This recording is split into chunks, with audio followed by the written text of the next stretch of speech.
Paramashivoham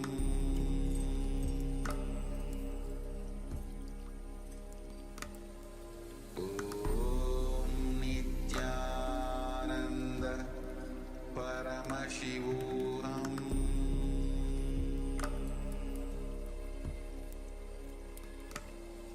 Om Nithyananda Paramashivoham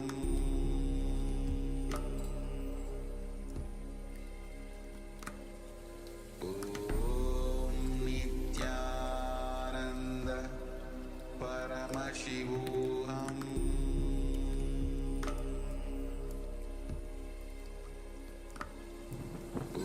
Om Nithyananda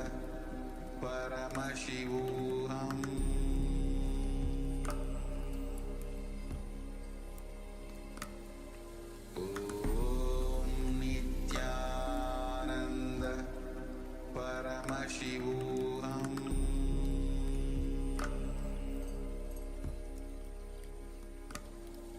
Om Nithyananda Paramashivoham Om Nithyananda Paramashivoham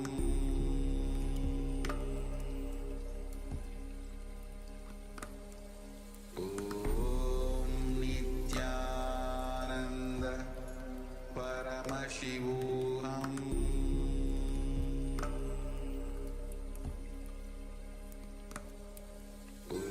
Om Nithyananda Paramashivoham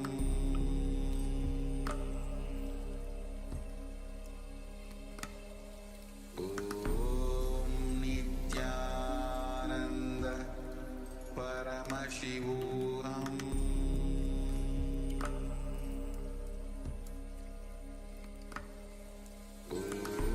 Om Nithyananda Paramashivoham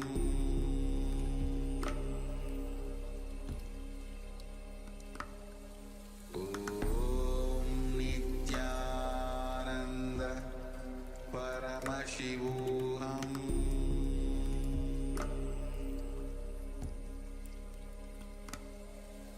Om Nithyananda Paramashivoham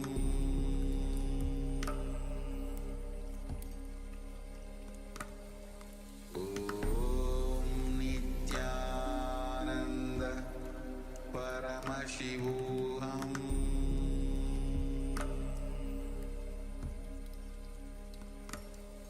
Om Nithyananda Paramashivoham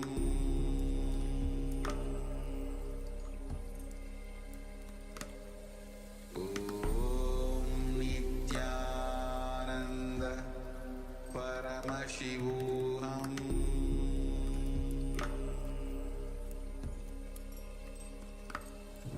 Om Nithyananda Paramashivoham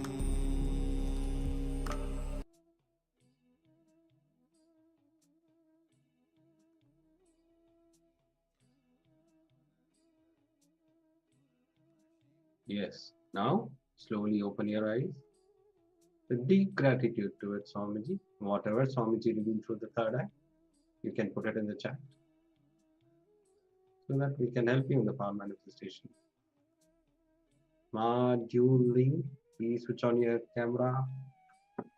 Weng, please switch on your camera. And whatever Swamiji revealed through the third eye, you can put it in the chat. Can help you in the power manifestation.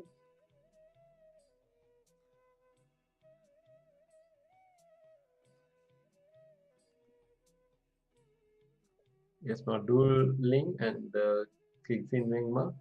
Are you able to understand, ma, whatever we are telling, or do you need any Chinese translation?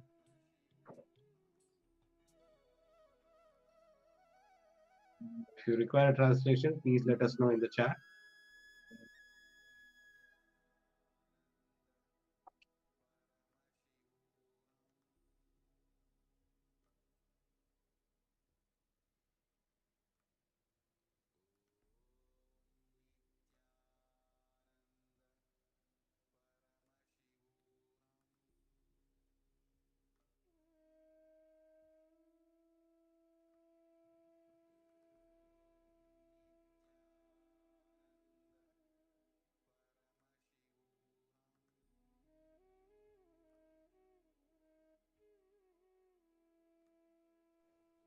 Yes. Now we are going to project the image. Yes. This is a temple in one of Swamiji's hometown. If you've seen the temple or a blue sky or a granite stone, you can put it in the chat. Or trees, anything, or green color, whether it can be a color, it can be a stone, temple structure, or a deity, whatever Swamiji revealed through the third eye, you can put it in the chat.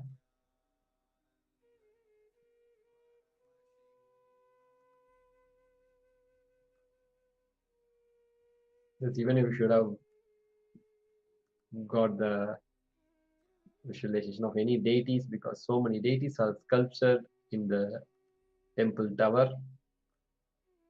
Please go ahead and share whatever has been revealed to you.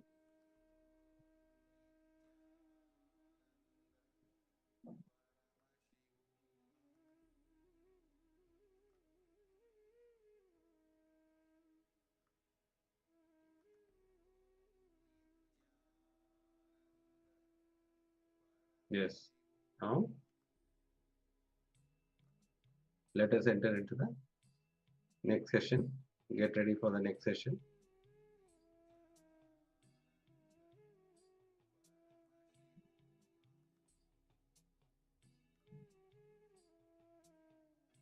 I request all the participants to have your book and pen along with you.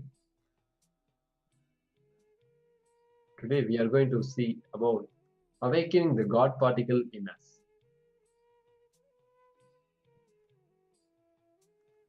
In that first, we are going to look into it about feeling connection with Guru. Guru, the ultimate cosmic gift that each one of us are blessed to have the Guru in our life when Swamiji is there in the physical body to guide us and to take through us through the enlightenment path. So Hinduism is the most ancient and most peaceful, still living and long-lasting demonstrable system that shows the possibility of peaceful coexistence amongst people despite fundamental differences between in their preferences and realities. If you see over the last 50 years, the effects of meditation and its significant impact on stress, crime rates, violence, and political decisions making, and even in war, even war in local and global consciousness is well established. So this is what our Hinduism radiates. If you see what is SPH's response to humanity's global problems of poverty, hunger, illiteracy, disease, violence, global warming, and continue the ethnocide and genocide of over 80 million Hindus worldwide since 7th century is the revival of Hindu knowledge transition system. We can say the revival of KAILASA is to stop this whole thing, the whole atrocities and attacks happening on Hinduism. KAILASA is the only nation, only Hindu nation which stands for all 2 billion Hindus.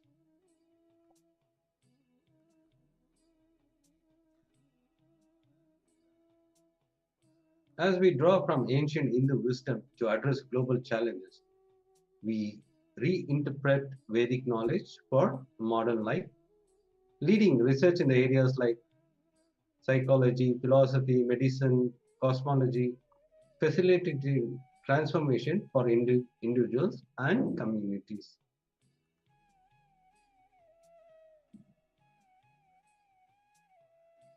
The most complex and simple approach to learning in Hindu education system starts with beautiful mantra. The mantra is uncomparable. The prayer mantra Om Sahana Vahatu Sahana Bhaktu Sahaviryam Karavayi Tejasvi Navaditmastu. Om Sagana Bhavatu Sahanau Bhunaktu Sahaviryam Karavavahai Tejasvina Vidamastu Ma Vidvish Ma Vidvishevahai. Om Shanti Shanti Shanti. Yes. As you listen to this, when you listen, when you hear, sun is rising in the morning, sun is rising in the east. Do you have a doubt? Do you believe it? You just see, you are seeing. Attending class in the same manner, when you listen, just keep it hypothesis and see whether it works out or not in your life and widely practice it.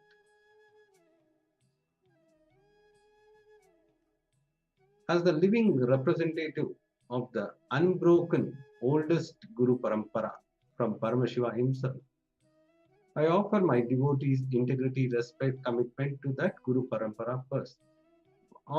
This was given on 16th July 2009 by the Supreme Pontiff of Hinduism. The Supreme Pontiff of Hinduism, Bhagavan Sri Nithyananda Paramashivoham, was declared as Acharya Mahamandaleshwar of the Atal Akada, that is, oldest monastic order. At the age of 35, Atal Akada is the ancient body with history of 1400 years and represents one of the Dashanami Sannyasa Sampradaya, that is, which is 10 ancient monastic orders in Hindu tradition. Who is the Guru in your life? Understand? Who is the Guru in your life? The conscious decision process in you is given a breakthrough by Paramashiva incarnation as Guru. So we are all lucky to have as the Paramashiva as the incarnation in form of the Supreme Pontiff of Hinduism, Bhagavan Sri Nithyananda Paramashiva. All words, teaching, philosophies, principles are only to inspire you to be with embodied Guru. Once you find the embodied Guru, Guru Vak is your Shastra, scripture, principle, philosophy, Vedavak, word from the source Hindu scripture themselves. The space which literally makes the Maya shiver and takes you from the perceptual reality to the real reality. That space is Guru Tattva. Understand? The space which literally makes you the Maya shiver and takes you from the perceptional reality to the real reality. That space is Guru Tattva.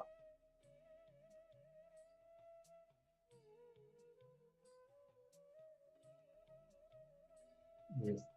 Now, I'll see the beautiful verse from the Guru Gita. The Guru Gita is the Paramashiva's direct revelations on the Guru. In Guru Gita, verse 26, it says, Gudha Vidya Jagan Maya Deheche Agnana Sambhava Swaprakasham Guru Shabdena Katyate. It means, the translation goes, the hidden ignorance, the worldly illusion, and the body are all caused by the ignorance. Understand? The hidden ignorance, the worldly illusion, and the body are all caused by the ignorance, the absence of the sacred knowledge, by whose grace one attains the direct experiential knowledge and sacred cognition of self, that is Vijnana. He is known by the name Guru. This is Paramashiva's direct revelation on the Guru. Understand?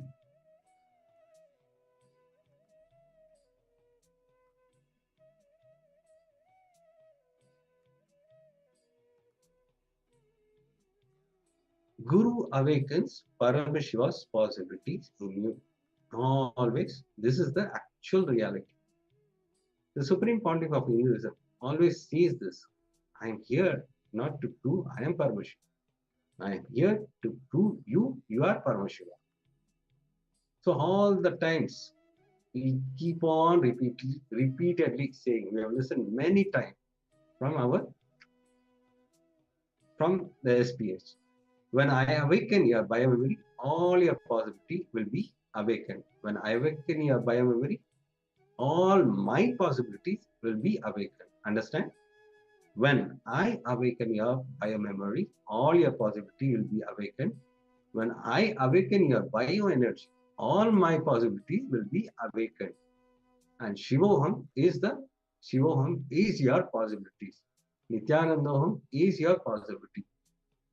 The SPH Nithyananda Paramashiva. This is from the SPH Nithyananda Paramashiva. In today's, yes. Yes, in today's powerful darshan, the Supreme Point of Hinduism will be awakening the Paramashiva's possibilities in you. So get ready to awaken your bio-memory and bioenergy, and you will be awakened to Swamiji's possibilities. So that is Nithyanandaham. And yeah, let's get ready. And today mostly we'll be having the live darshan. So now itself, please call all your friends and family and invite for the program, Paramashivoham Level 2 program. Please take some time and invite your family, friends, colleagues, everybody to attend this program and tell about this today's darshan also. The special initiation is happening. There's a Kumbh Mela and Paramashiva Sena. The program is going to start soon in USA and in India also. That announcements are also going on. So beautiful things are happening, and Kartika Deepam is going to happen in another few days. In 4 days, Kartika Deepam Brahmotsam is happening. And Jayanti festival is coming next. So we have a lot of beautiful things and grand festivals are coming. Let's get ready. Please take some time and call your friends and family to invite for the darshan and for the program. See, understand, this whole day is a preparation, so that when Swamiji comes during the darshan, it is to awaken all your possibilities. So today, Shivoham is your possibilities and Nithyanandaham is my possibility. So Swamiji says, Shivoham is your possibilities. Nithyanandaham is my possibilities. So be prepared. The whole day, attend sincerely. Prepare yourself so that we can enter into the beautiful darshan of Swamiji with satsang, powerful revelation will be revealed during the satsang.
Today is the best day. Sadashiva appears for Brahma and Vishnu early morning in the form of light shaft. Means the consciousness which is beyond time and space enters into time and space. Sadashiva declares, let me become many to celebrate myself. So morning we celebrate he becoming many. You can see every deity, every god, we go on light the lamp. So each, the Sadashiva himself becomes many. So whole campus we went round. It was such high energy. So again the many becomes one. Not only spiritually, even socially, this celebration forms a very important part of my life, because this is the only celebration I enjoyed from my birth, at least in this body.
Today is the best day. Sadashiva appears for Brahma and Vishnu early morning in the form of light shaft. Means the consciousness which is beyond time and space enters into time and space.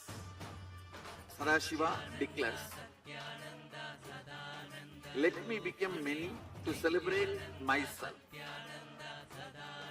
So morning we celebrate he becoming many. You can see every deity, every god, we go on light the lamp. So each, the Sadashiva himself becomes many. So whole campus we went round. It was such high energy. So again the many becomes one.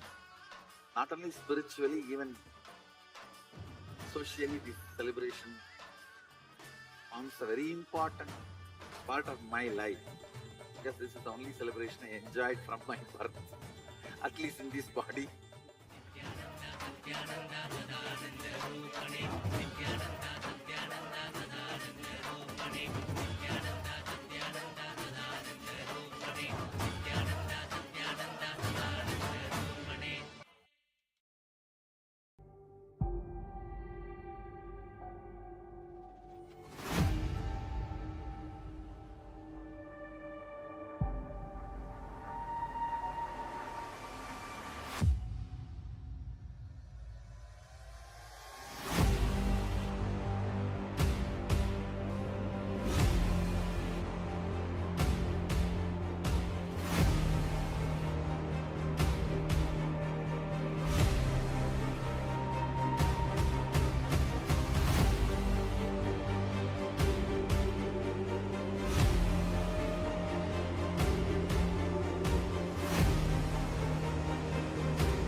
Yes. Yes.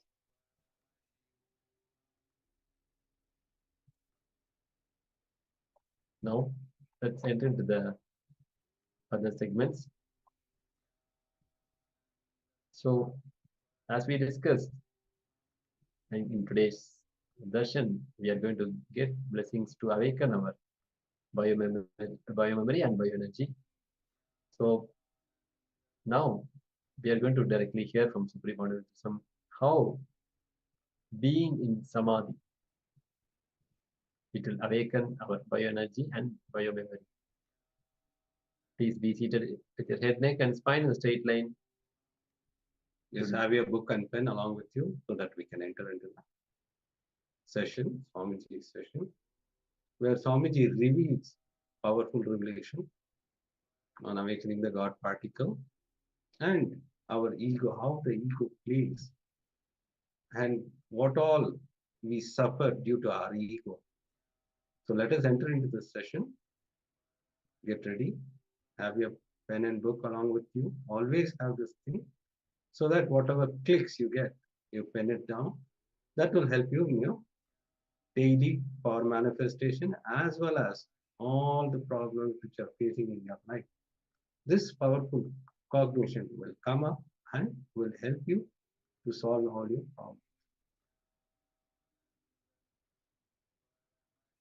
Yes, Nithyananda, Lisa, Ma, welcome for the PSM session. Yes, we have already finished the power manifestation. Now we'll be entering into the Swamiji's satsang.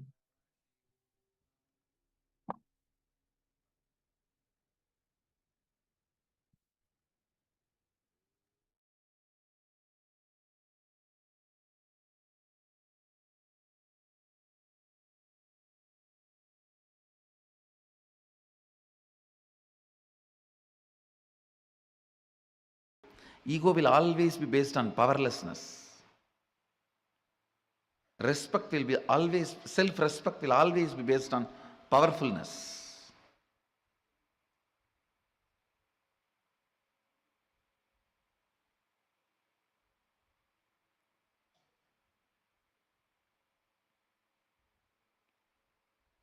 Every time when a problem comes in front of me, I only become more powerful by learning and expressing the method and solving it.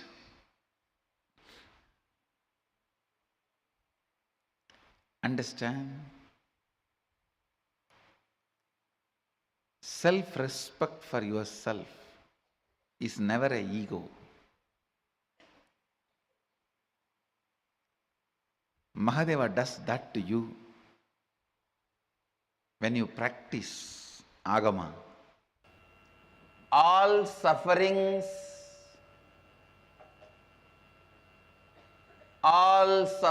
when I say all, I mean capital letter ALL.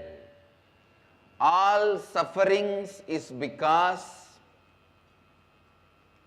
you forget your identity again and again and again. All the good things are showered on you when you become authentic. Again and again, aligning yourself to authenticity is tapas.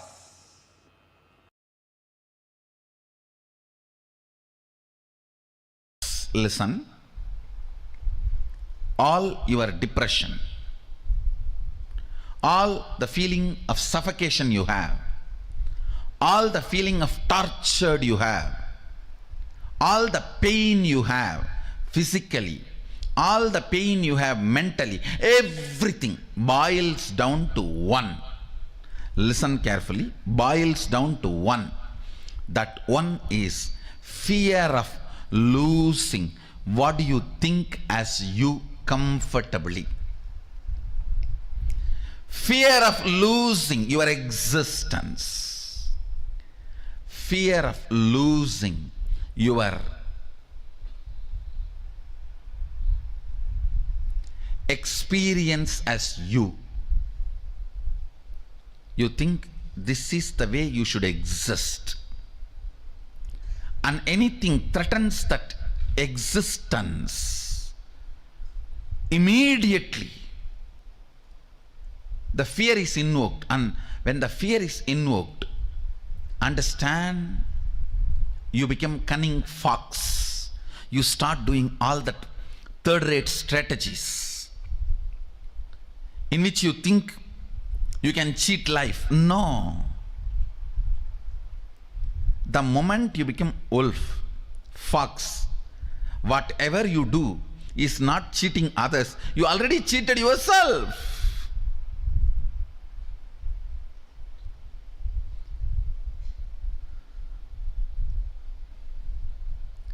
Immortality is the way of existing, means nothing can touch the way you exist.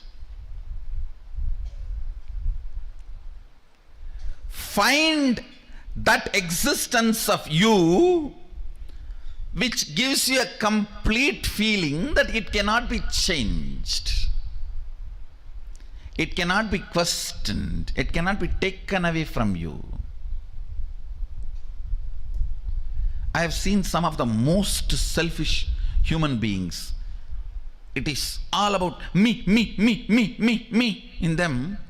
And that stupid me which they are carrying is so insecure and wounded from all corners, full of pus, pain, but they go on protecting that and cherishing that. It is like a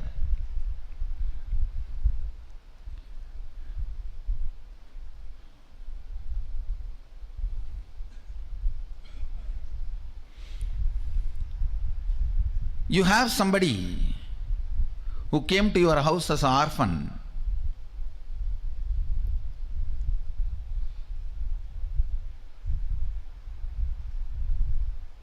who is paralyzed, mentally deranged, nothing in them works other than arrogance, demanding, but you fall in sympathy with that person, and that person, if you don't take care of me, I will die, I'll die. And you give your whole life literally and take care of that person. Why? Because the person, if I don't take care, who will take care of that person? And end of the life, you did not get married to take care of the person, you did not have children to take care of the person, you did not do whatever you want to do in your life just to take care of the person, you did not even go to guru to take care of that person, everything. End of the life, the person just kicks you in your face and disappears in the air, thin air. You are here sitting, wasted the whole life to protect somebody. So finally you realize that person is not there. It's a delusion, ghost. That is exactly what you are doing. Who you are trying to protect. The identity you are trying to protect. With that me,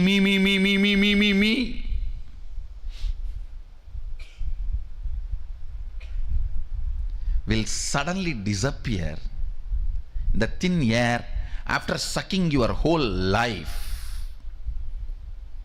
And then you will realize, oh God,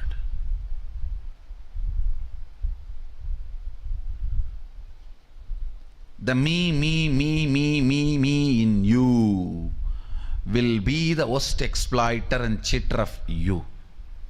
Because by its very constitution, it cannot exist eternally,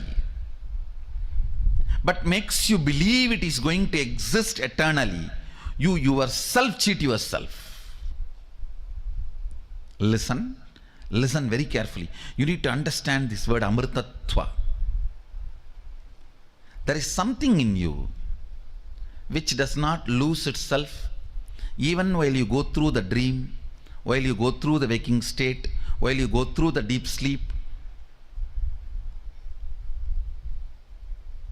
Relaxing into that something is what I call amritatva, immortality. Start finding that something which does not lose its existence while you go through a dream state or deep sleep state or waking state.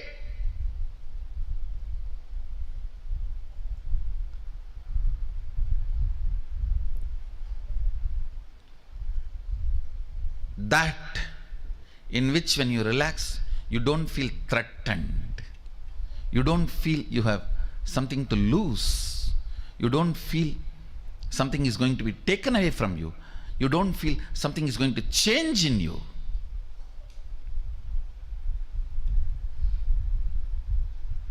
Amritatvam. Amritatvam. Whether you are a 2-year-old kid or 20-year-old loose or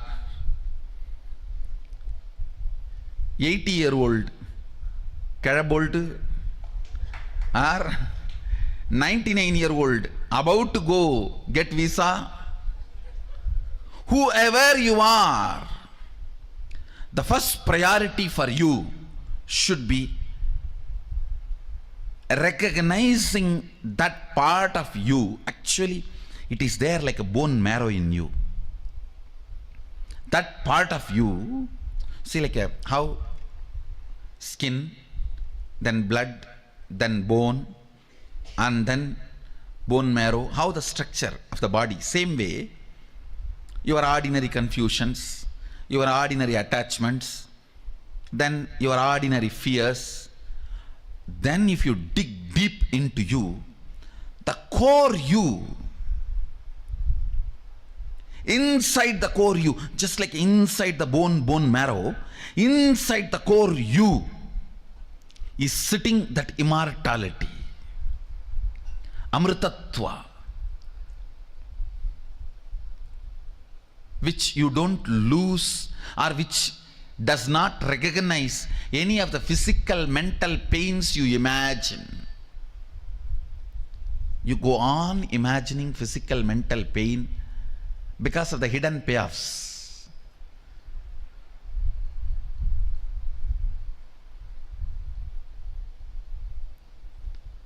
Because of the immature cognitions.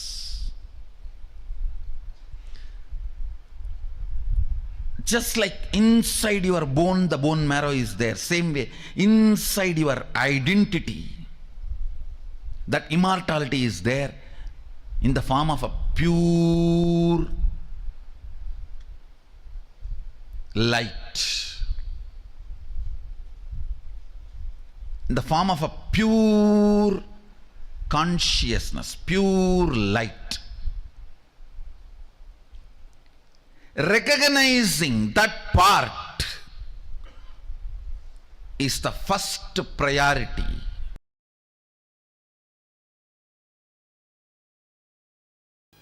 The relationship you share with both your mamakara and ahamkara is directly connected to your brow center. When you have non-integrated and inauthentic relationship between mamakara and ahankara. For example, in mamakara you feel you are covered, frightened, no courage, and in ahankara you show courageous, powerful, direct inauthentic, direct non-integrated. Then your ajna collapses. Having integrity and authenticity with mamakara and ahankara, your ajna flowers. Unfortunately, almost all human beings have inauthenticity with both mamakara and ahankara. How many of you feel you have inauthenticity with your ahankara and mamakara? I think I should ask in the other way. How many of you feel you don't have inauthenticity? No, you cannot be. If you have, come on, I have a place for you here. This whole second row you can fill. Or I'll even empty this line, you sit there.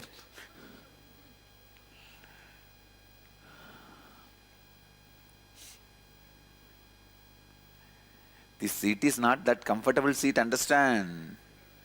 How many of you are greedy of this seat? Lot of responsibility, understand? Huge responsibility.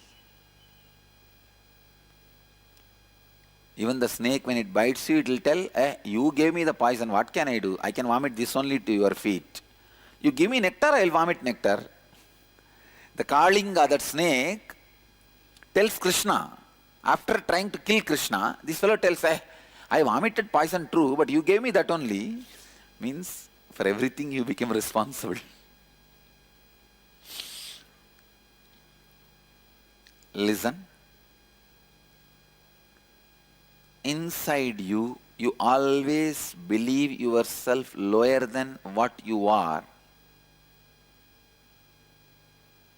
And outside you, you always project yourself higher than what you are. How many of you are able to cognize this? Anya, brow center collapses when your ahankara and mamakara is not aligned, whenever there is a mismatch in what you believe as you inside and what you project as you outside. It is like a sharp sword having both sides rubbing you constantly. When there is an inauthenticity between your mamakara and ahankara, both sides it is painful. Do you see? Inside also it is painful. Outside what you project, because nobody believes it, it is painful. How many of you are very clear that whatever you project, people are not believing? Raise your hand. It's very painful, do you know? You project something so sincerely, seriously. Almost like 10 days you work hard and make a beautiful flower arch. Suddenly somebody comes and tells, hey, fool, all these flowers have withered away 10 days before, you did not see up. You are arranging, so busy in arranging. By the 10 days you came to the lower part and you say, wow, I have done a flower arch. Somebody comes and knocks at you, the back, and says, see up. 1 week before it all withered away. Only then you say, oh God, what I try to project is not happening. It hurts. It hurts. The inauthenticity of your ahamkara is pulling you down and making you feel shrink. Your life only has two ways. One, egoing or easygoing. If it is not aligned, your mamakara and ahankara, it is egoing.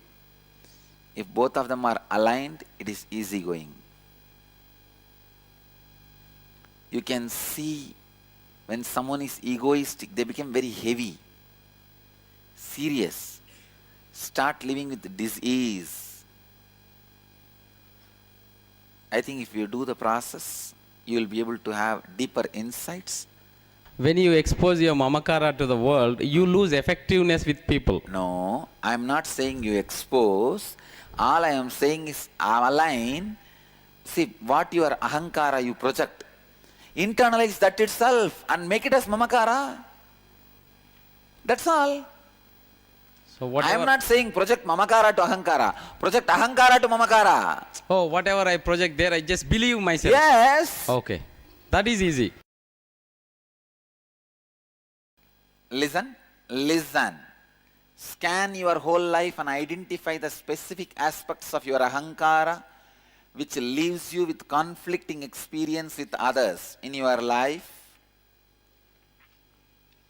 That is, identify areas of your life where you feel powerless or experience conflict with others because of the thoughts and words you have uttered and the perception about yourself that you have projected to others, which is not aligned with what you experience as you inside you. For example, you have projected an image to your boss that you are very efficient and deep within you project an image to yourself that you are a failure. So your efficiency is not showing up in your work and your boss is not happy with you. This may leave you with a conflicting experience in your relationship with your boss. This is an example. Understand, whenever you feel powerless or experience conflict in your life, there is surely some inauthenticity in that aspect of your life. Second, look deeply within and identify the inauthenticity in those conflicting aspects of you that you project to others as you. Identify the words you utter about yourself to others which are not according to the peak of your capacity. That is, what you think of as your peak capacity and what you project to others as the peak of your capacity.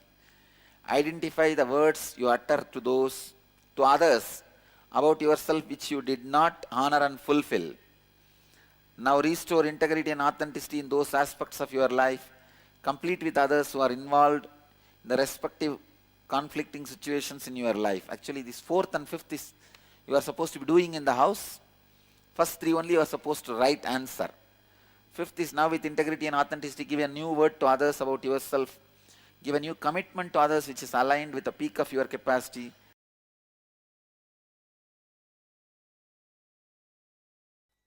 Having tolerance and patience is different.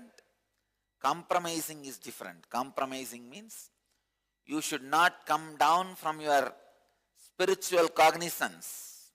The way you make decisions, the way you think, the spiritual cognitive shift you experienced, that should not be compromised. Don't come down from that. Add little more tolerance. Try to turn blind eye for some problems. That is allowed. Out of compassion, you can just turn your eyes the other side. But you yourself should not bend, should not come down from the way you take decisions. The spiritual cognitive shift should not be reduced. And show little tolerance. Don't worry. Your husband will not be scared. He will only be happy. Just do not allow your ego to fight with people. Live with confidence. Confidence will always bring tolerance. When I can tolerate with you, you can tolerate with anybody.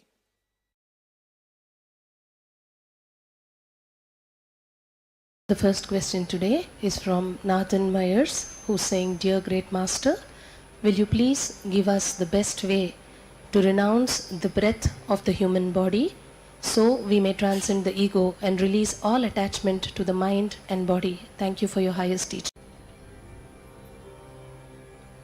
Exhaling is renunciation of the breath you inhaled. Inhaling is the renunciation of death you are retaining in your body.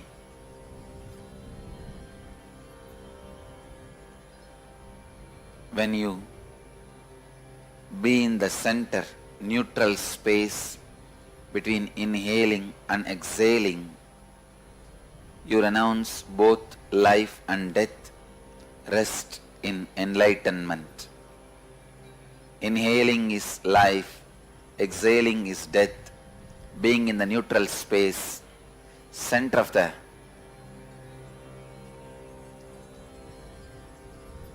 inhaling and exhaling is enlightenment, Samadhi Space. Try continuously to be in the neutral space. That's the way you become enlightened. That's the way you will radiate enlightenment. That's the best way to renounce breathing and all the movements of life and death related to breathing.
best day.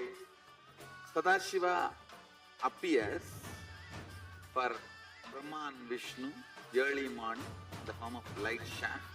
Means the consciousness which is beyond time and space enters into time and space.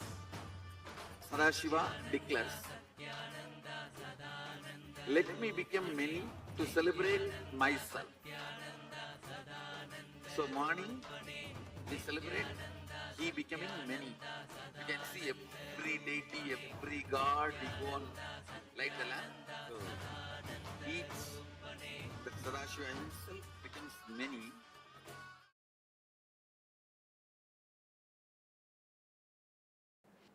Actually today I wanted to work on perpetual completion. Understand? Perpetual completion means ability to sit in the completion continuously without tiredness, boredom, without any incompletion able to move you. Without tiredness, boredom, without any incompletion able to move you. It is like a sit. Whenever incompletions comes up, relive and drop the incompletion. Again, just sit. The space of completion. It will almost look like the initial level, the person who has a diarrhea, how he runs to the restroom and comes back. And in next 5 minutes again he runs to the restroom and comes back. Again he runs to the restroom and comes back. In the initial it will look like that only. But in few minutes it will settle down. It may look like a wrong analogy. You can sit with open eyes or closed eyes. But you can't engage yourself in unconscious slumber, means sleeping. You can't engage yourself in just getting lost in the flow of thoughts. No.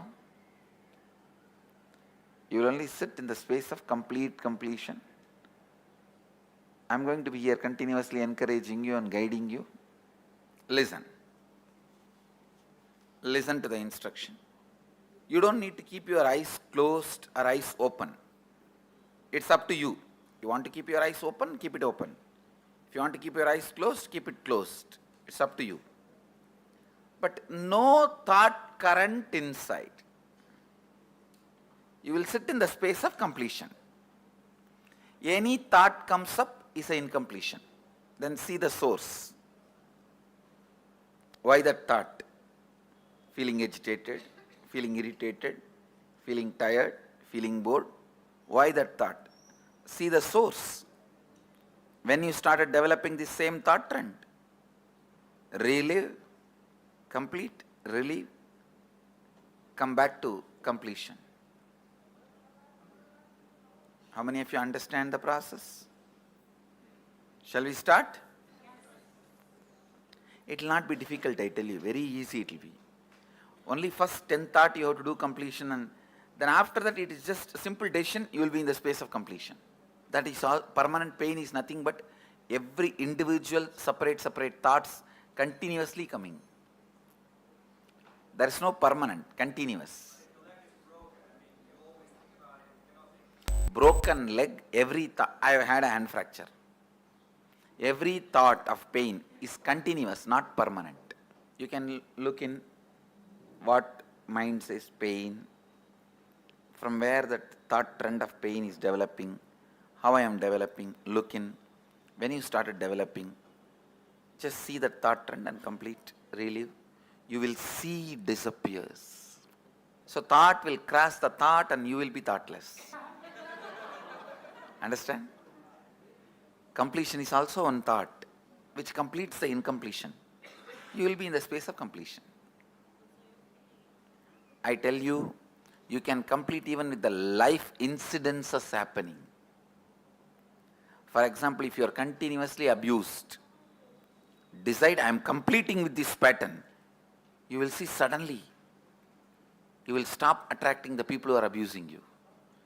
Your life incidents can be completed. What you are talking about, small pains.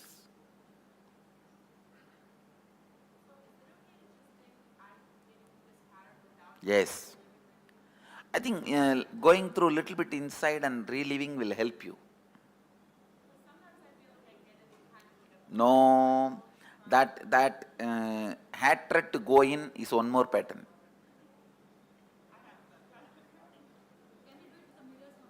Yes. You can use anything you want. Just come back to completion, that's all. You can. Everything in this session I am trying to teach you is completion is your simple decision.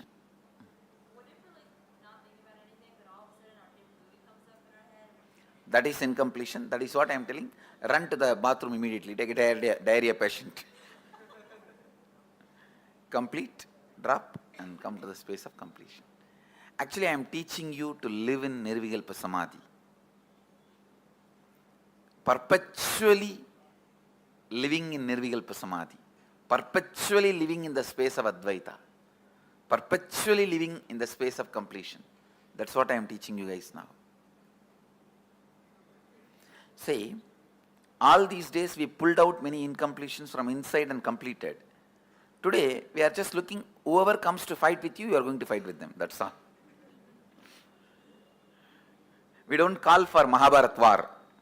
Whoever comes on the way to fight with you, finish them. No, every thought is a powerlessness.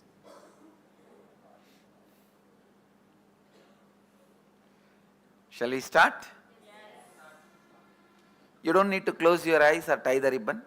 Just sit. If you want to close your eyes, you can close. If you want, you can pick up your mirror. Let's start.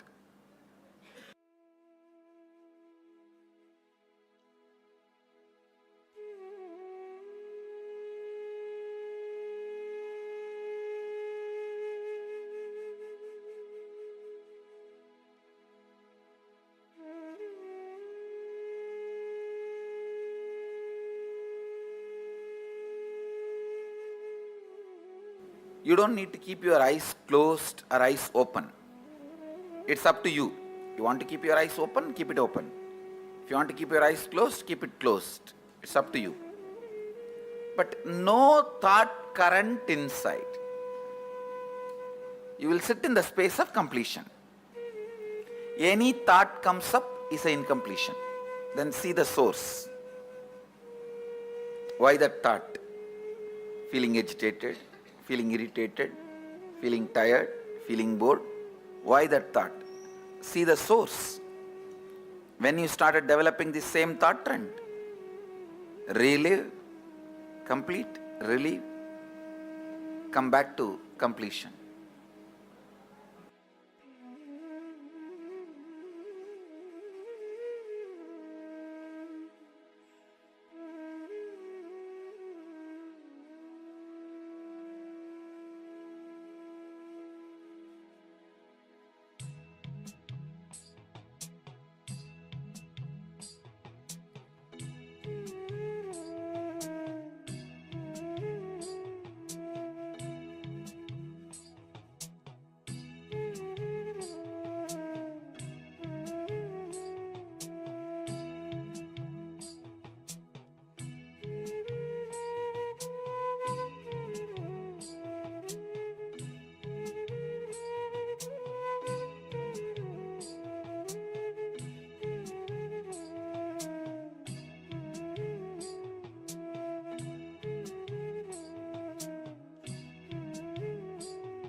You don't need to keep your eyes closed or eyes open. It's up to you. You want to keep your eyes open, keep it open. If you want to keep your eyes closed, keep it closed. It's up to you. But no thought current inside. You will sit in the space of completion. Any thought comes up is an incompletion. Then see the source. Why that thought? Feeling agitated, feeling irritated, feeling tired, feeling bored. Why that thought? See the source. When you started developing the same thought trend, relive, complete, relieve, come back to completion.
You don't need to keep your eyes closed or eyes open.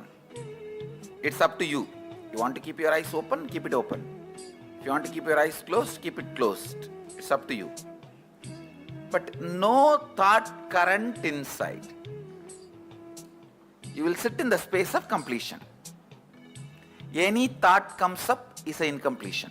Then see the source. Why that thought? Feeling agitated, feeling irritated, feeling tired, feeling bored. Why that thought? See the source. When you started developing the same thought trend, relive, complete, relieve, come back to completion.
You don't need to keep your eyes closed or eyes open.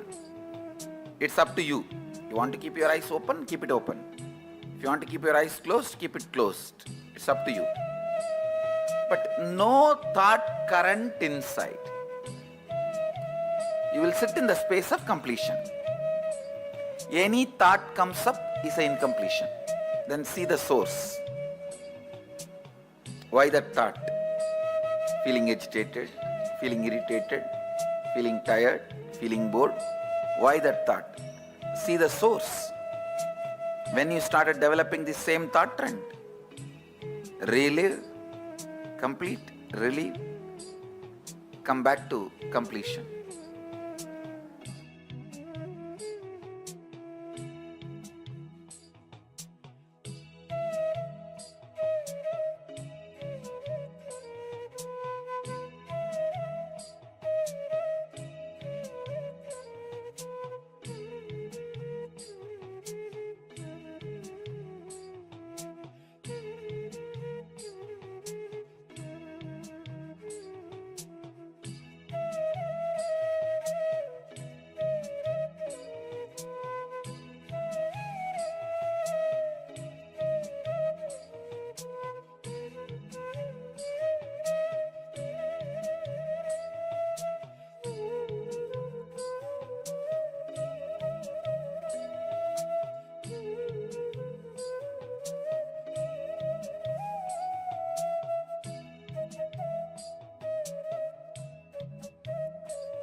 You don't need to keep your eyes closed or eyes open.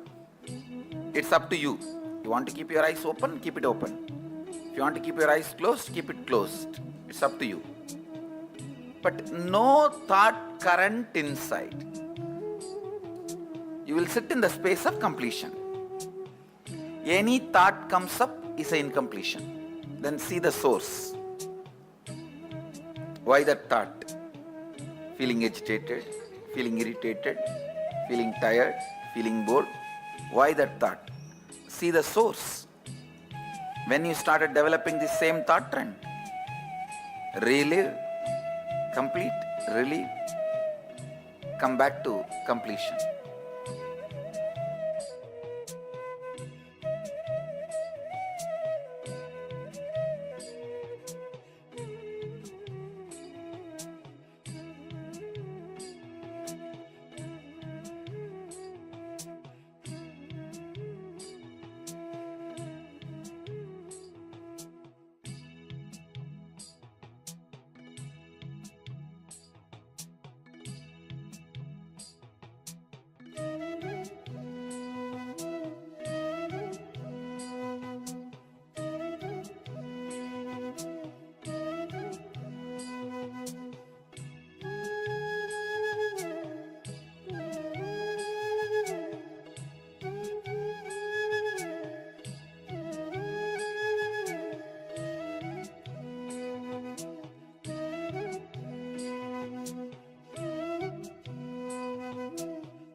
You don't need to keep your eyes closed or eyes open. It's up to you. You want to keep your eyes open, keep it open. If you want to keep your eyes closed, keep it closed. It's up to you. But no thought current inside. You will sit in the space of completion. Any thought comes up is an incompletion. Then see the source. Why that thought? Feeling agitated, feeling irritated, feeling tired, feeling bored. Why that thought? See the source. When you started developing the same thought trend, relive, complete, relieve, come back to completion.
You don't need to keep your eyes closed or eyes open.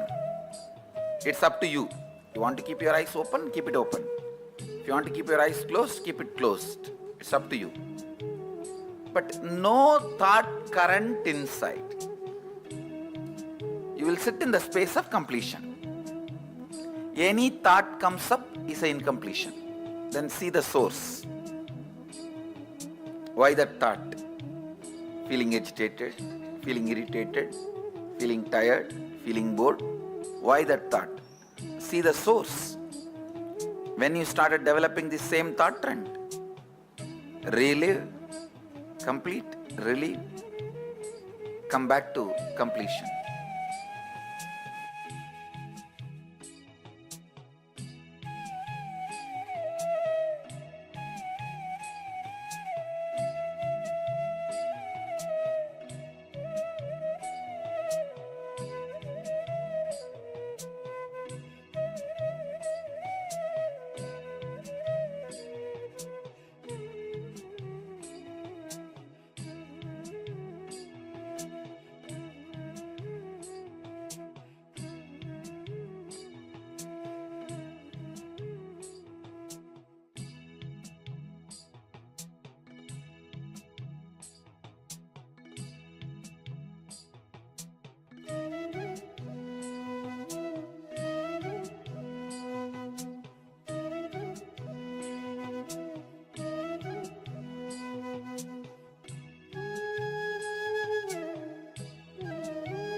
You don't need to keep your eyes closed or eyes open. It's up to you. You want to keep your eyes open, keep it open. If you want to keep your eyes closed, keep it closed. It's up to you. But no thought current inside. You will sit in the space of completion. Any thought comes up is an incompletion. Then see the source. Why that thought? Feeling agitated, feeling irritated, feeling tired, feeling bored. Why that thought? See the source. When you started developing the same thought trend, relive, complete, relieve, come back to completion.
You don't need to keep your eyes closed or eyes open. It's up to you. You want to keep your eyes open, keep it open. If you want to keep your eyes closed, keep it closed. It's up to you. But no thought current inside. You will sit in the space of completion. Any thought comes up is an incompletion. Then see the source. Why that thought? Feeling agitated, feeling irritated, feeling tired, feeling bored. Why that thought? See the source. When you started developing the same thought trend, relive, complete, relieve, come back to completion.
It was such high energy.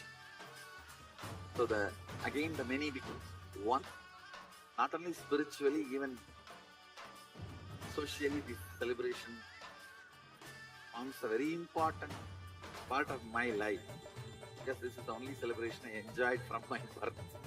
at least in this body.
Today is the best day.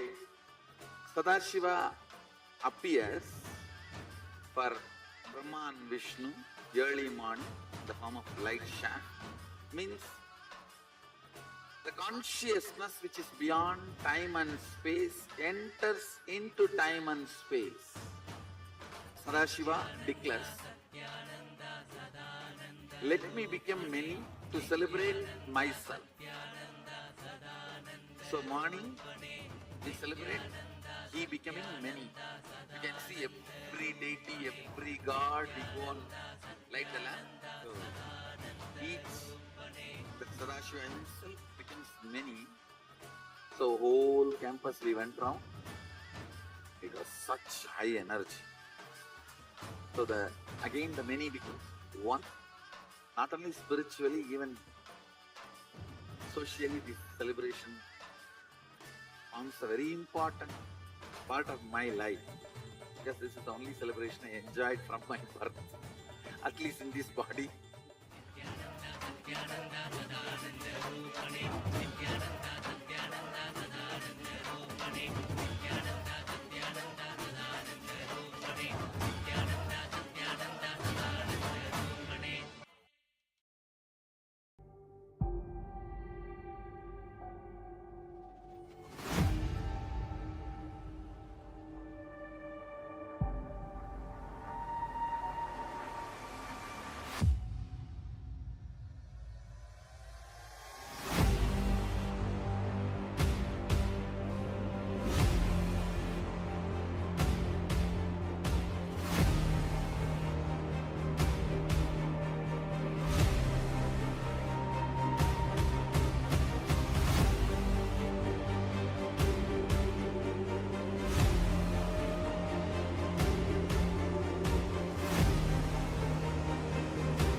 Today is the best day. Sadashiva appears for Brahma and Vishnu early morning in the form of light shaft. Means The consciousness which is beyond time and space enters into time and space. Sadashiva declares, let me become many to celebrate myself. So morning we celebrate he becoming many. You can see every deity, every god, we go on light the lamp. So each, the Sadashiva himself becomes many. So whole campus we went round. It was such high energy. So again the many becomes one.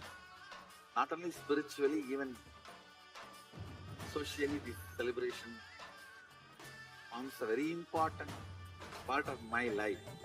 Because this is the only celebration I enjoyed from my birth, at least in this body.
Today is the best day. Sadashiva appears for Brahma and Vishnu early morning in the form of light shaft. Means the consciousness which is beyond time and space enters into time and space. Sadashiva declares, let me become many to celebrate myself. So morning we celebrate he becoming many. You can see every deity, every god, we go on light the lamp. So each, the Sadashiva.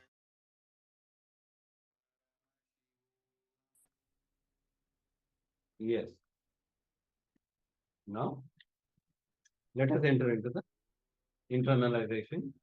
I request all the participants to have the book and pen along with you.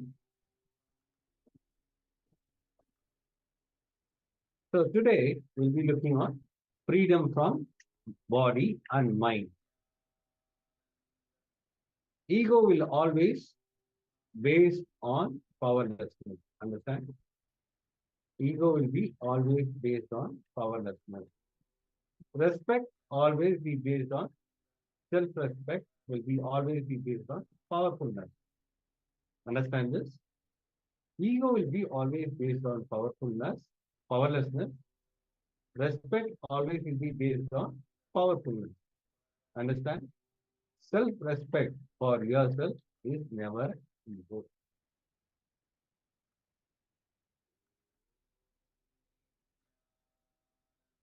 Having tolerance and patience is different. Having tolerance and patience is different. Compromising is different. Compromising means you should not come down from your spiritual cognition. Understand? Compromising means you should not come down from your spiritual cognition. The way you make decisions, the way you think, the spiritual cognitive shift you experience That should not be compromised. Do not come down from that. So add little more tolerance. Try to turn blind eye for some problem. Add little more tolerance. Try to blind eye for some problem that is allowed out of compassion. Just some problems can be blind eye because that can be allowed based on out of compassion. You can just turn your eyes to the other side, but you should not bend. That is the most important thing. You can just turn your eyes to some problem, but you should not bend. Should not come down from the day you take decision. Yes.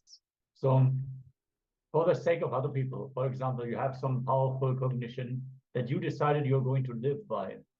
Just because there's some external circumstance, you yourself should not stop following that decision.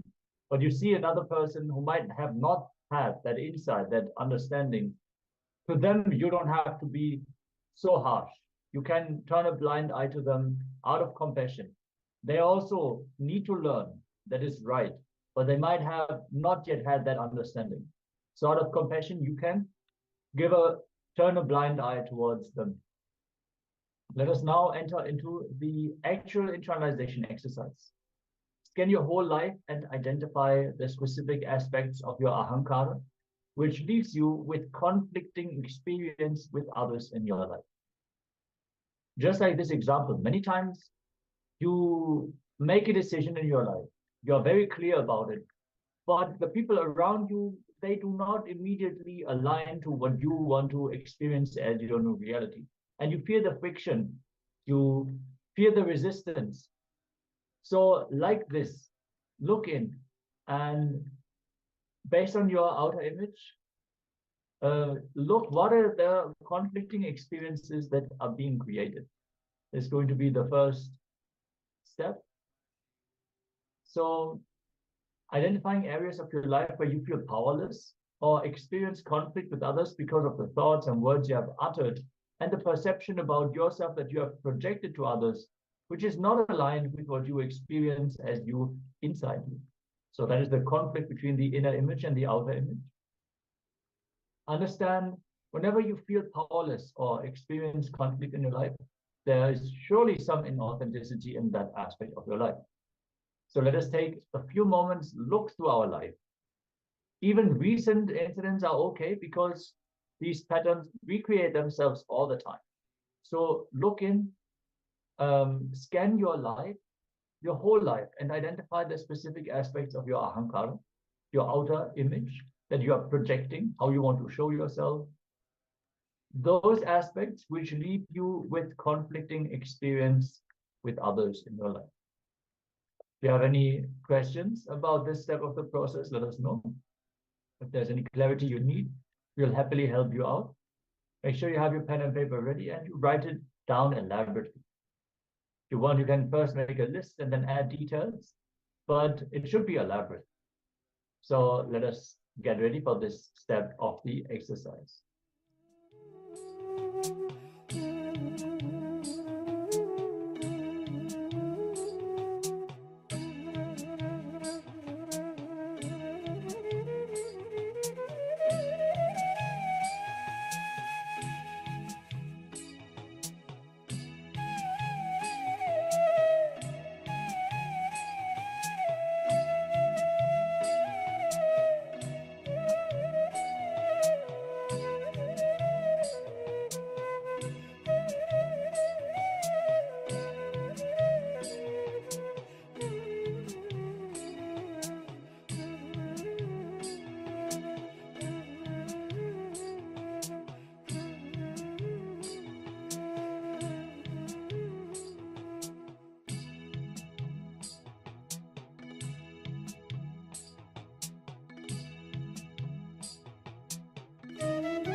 Yes.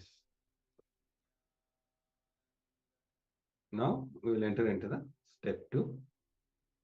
Here you are going to look deeply within and identify the inauthenticity in those conflicting aspects of you that you project to others as you. So here you are going to identify the inauthenticity in those conflicting aspects of you that you project to others as you.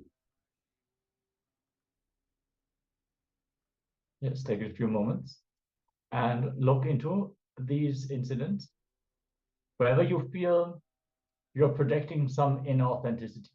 So that means you have a higher potential and you know that you have a higher potential.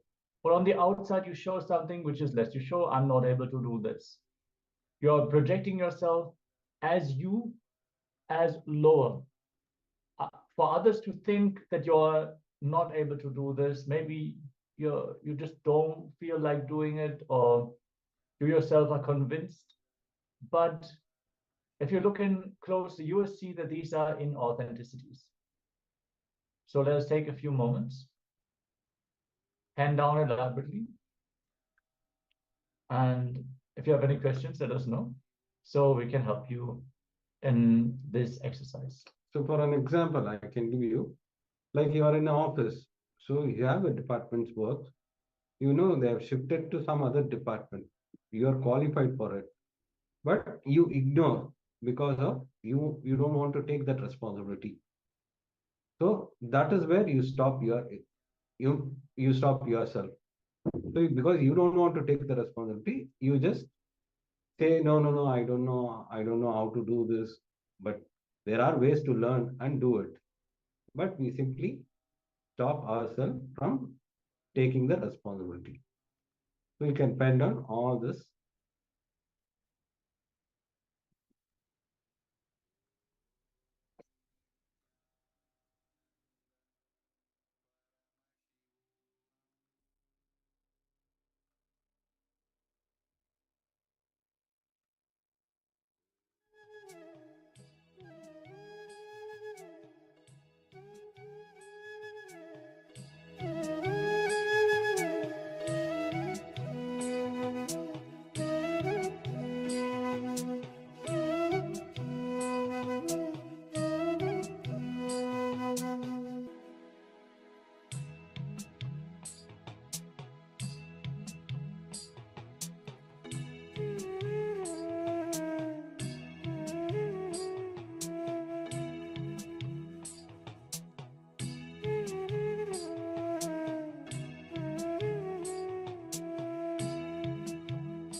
Yes. Let's now move on to the next step. In the third step, identify the words you utter about yourself to others, which are not according to the peak of your capacity. That is, what you think of as your capacity and what you project to others as the peak of your capacity. So sometimes you would show yourself in a way to others that you show that you can do something, but then afterwards you actually talk about yourself as lower than that. So Swamiji clearly shares we should never lower our image about ourselves. The moment we can project ourselves in a certain way on the outside, that means that is our possibility, that is our peak possibility. We should not withdraw from that. We should work to shift our inner image to align to that outer image that we have declared. So let us look in where we have already declared ourselves as higher, but then we utter words which do not align with this peak of our capacity.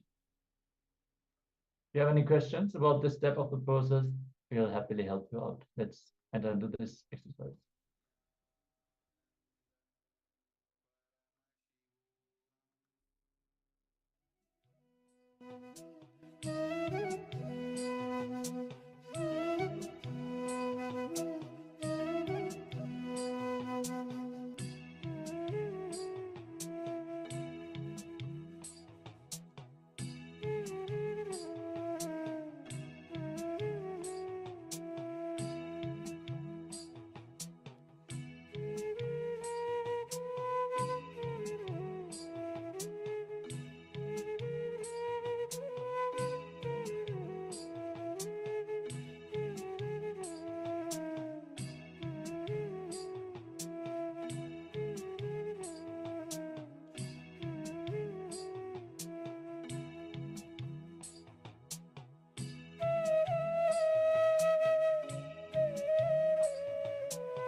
Yes.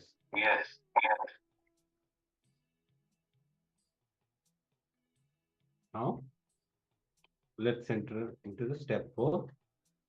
Here, you are going to identify the words you utter to others about yourself, which you did not honor and fulfill.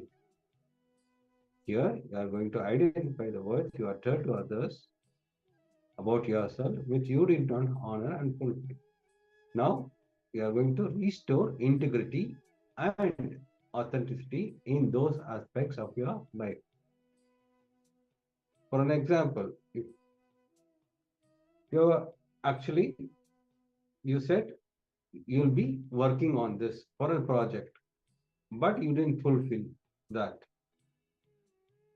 But you actually promised that you are going to finish that work, and you did not fulfill that. Where and all you uttered to others about yourself, which you did not honor, you are going to restore integrity and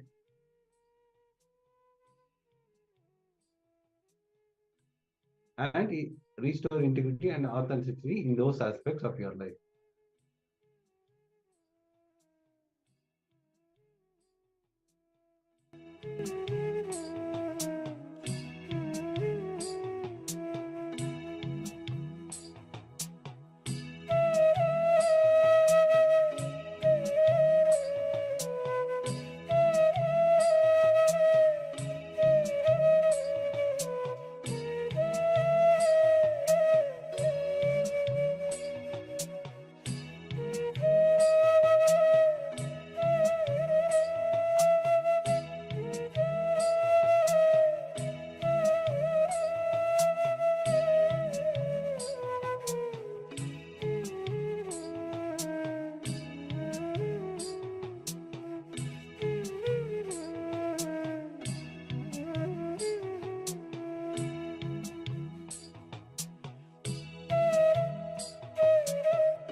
Yes. Now, if you have completed, let's enter into the power manifestation session. Yes, today we're manifesting the power of Sarvangatva. Literally all knowingness.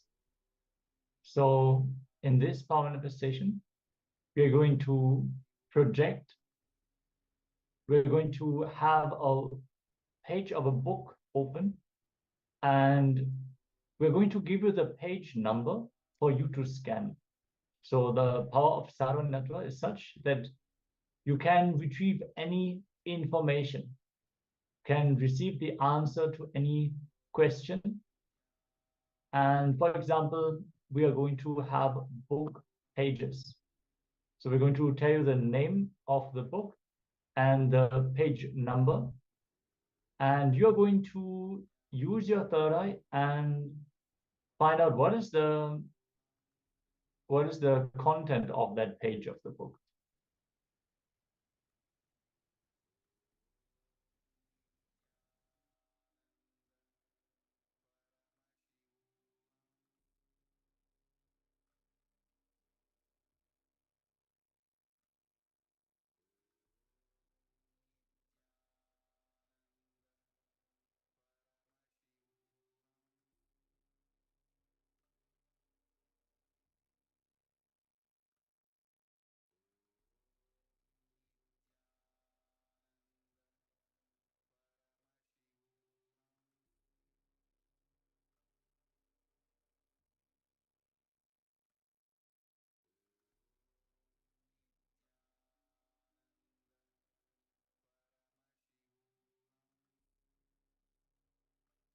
Yes, you have the Shastra Pramana to the power of Saranatva, all knowingness, all pervadingness. From the Spanda Karika, section 3, Vibhuti Spanda Sutra 3.7. In that, the translation goes, Anena dishte yada sarvajña tata svatmana adhisthana sarvatrayam bhavisyati. The translation goes, just as all knowability, that is sarvajñatva, in respect of the body occurs when it is pervaded by the spanda principle. Spanda means principle. Even so, when the yogi is established in his essential self, he will have omniscience or all-knowingness, etc. everywhere. Yes. So we're going to open the page number 385 of the USK Foundation coffee table book, the history book. So start connecting with Swamiji in your third eye and chant the Mahavakyam. Om Nithyananda Paramashivoham. Om Nithyananda Paramashivoham. Om Nithyananda Paramashivoham. Connect to Swamiji and let him reveal what is the content of the page number 385 of the coffee table book. Keep chanting the Mahavakyam and then share what all information you have received, what is the content of that page, before we are going to show and read out the page on screen. Let us continuously chant the Mahavakyam and enter into this round of the power manifestation.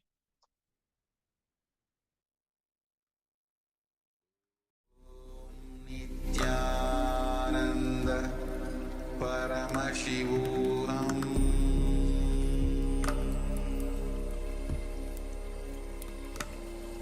Om Nithyananda